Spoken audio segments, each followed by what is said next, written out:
400 million people in Sub-Saharan Africa lack access to basic drinking water. This translates to 1 in 3 African citizens being impacted by water scarcity and millions travelling an average of 30 minutes a day to access clean water. Whilst many of these challenges have been blamed on climate change, it raises the question of how much governments on the continent are doing to stem this impending catastrophe. Alex Simalabwi is the Executive Secretary of the Global Water Partnership, Southern African, and he joined me earlier to unpack Africa's water challenges. I'm going to read an excerpt that I picked up from a lady in Kenya who's an activist, and her name is Elizabeth Watuti.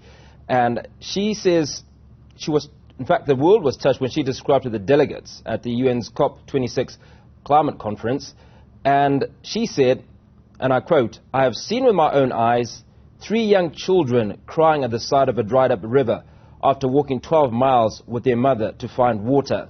And obviously, water was not there. Does this typify the water situation on the African continent? Yeah, well, in many ways, yes. Unfortunately, and it is only getting worse because of the impact of climate change. I think back here in South Africa, I mean, we all know what has happened very recently with the floods in Durban. Thousands of people affected, over 400,000 people were affected, lives lost. We know what's happening right now in East London, where the president of this country, His Excellency Ramaphosa, was visiting very recently. Recurrent droughts over a period of more than 5 years, year after year. These problems are only getting worse. According to the Intergovernmental Climate Change Report, the IPCC that was released last year, Africa's average global temperature rise is much higher than the global average temperatures. So we are going to see more and more increased impacts of climate change. And the images are the one that painted by Elizabeth from Kenya are not only in Kenya. I personally received a message from Eastern DRC Congo in Kivu, where it's also a centerpiece of conflict for many years. I got an email from a young activist telling me that young girls have to walk long distances every morning to go and find water. And each time they rise up to go and fetch water, they say bye. They don't know if they're going to come back because it is a walk of death. It is a walk of death because on the way, there's rebels, they get raped, young girls, and they may not come back and they get killed. So each time, every morning, they have to go. But they take that journey every day because they need the water. And where the water is, it's thousands of kilometers away. So this is, unfortunately, some of the bad situations that are happening on the continent. And climate impacts are only making the situation worse. And urgent action is needed to mobilize investments to supply water to as many people as possible on this continent. Now, Alex, you've gone to great length to explain the impact of climate change, which is obviously catastrophic, but there's also a human element to all of this. Now, the African Development Bank suggests that $64 billion is required on the continent annually for governments to mitigate water challenges, but only anything between 6 and I think 10 or 12 billion is availed. What role can governments play in ensuring that they create water security outside of the challenges that climate change offers? Yeah, I mean, what you've mentioned is actually one of the reasons why the African Heads of State last year in February adopted what is called the Continental Africa Water Investment Program, the AIP, as part of the program for infrastructure development in Africa, which is led by AUDA-NEPAD, the African Unionist Development Agency. So the African Water Investment Program specifically aims to close the water investment gap you've mentioned. The FDB estimates 64 billion is needed to achieve the Africa's water vision of water security for all by 2025. That is not going to be met. We know that because, as you already said, only 10 to 19 is actually available. So the gap of 45 to 54 billion is so much to be met in 3 years. However, the Africa Water Investment Program aims to close the water investment gap for achieving the SDGs by 2030, which is estimated at 30 billion annually is required by 2030 to be able to achieve the SDG 6. But even then, there is an investment gap of between 11 billion and 20 billion and 19 billion. What is needed is to redouble the current financing going into Africa's water sector from financial institutions, DFIs, the national treasury, the private sector, and others.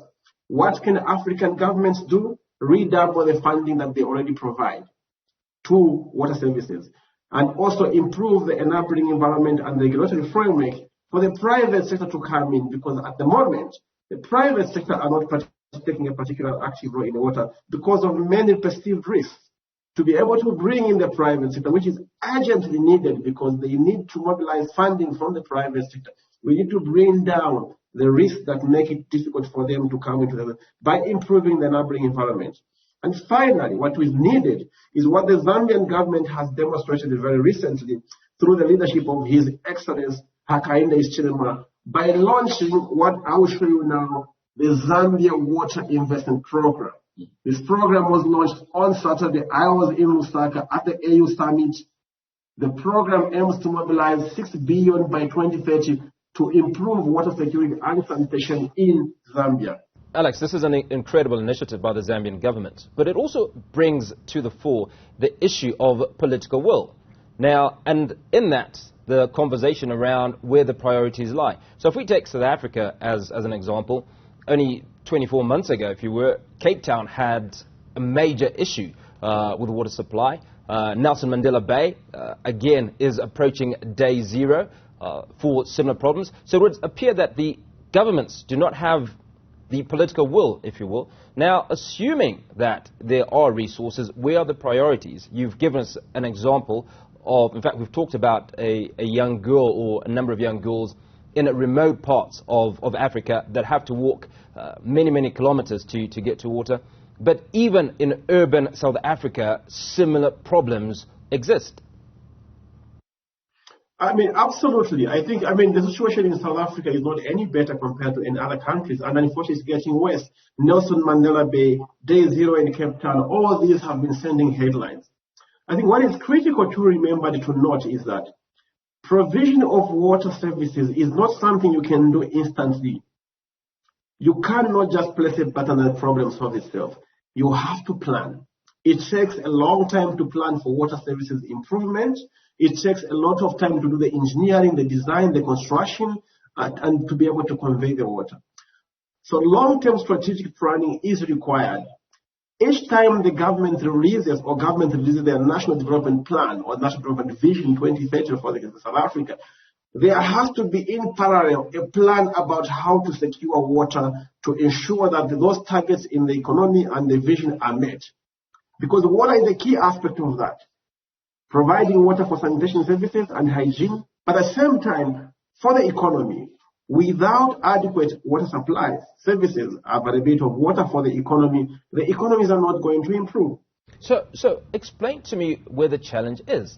We have a clear example, which you've just talked about, which is the Zambia scenario, and it's only been affected in the last week. But I'd like to imagine that those in positions of authority within various water departments across numerous governments on the continent are aware of the need and, in fact, the dire need of provision of water.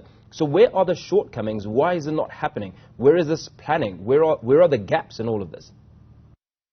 Yeah, I will quote what His Excellency President Hakainde Hichilema said during the launch of the program. He said, "It is unacceptable that any person in Zambia or in Africa at large, in that particular time, should not have access to clean water and sanitation. It is unacceptable that water, as critical as it is for life, should take the back seat when investment choices are being made. That is where the problem lies. When investment decisions are being made, water takes a back seat. It is taken for granted that it's going to be there. But what we are seeing now that it is not the case. So one of the key things is that water must move center stream forward when investment decisions are being discussed. Is the water going to be available? How do we ensure assurance of supply for the economy, for the people around it, for the urban areas, for the informal areas? Because otherwise, those investments are going to be white elephants. Because if you don't have water, the investments are not going to come through.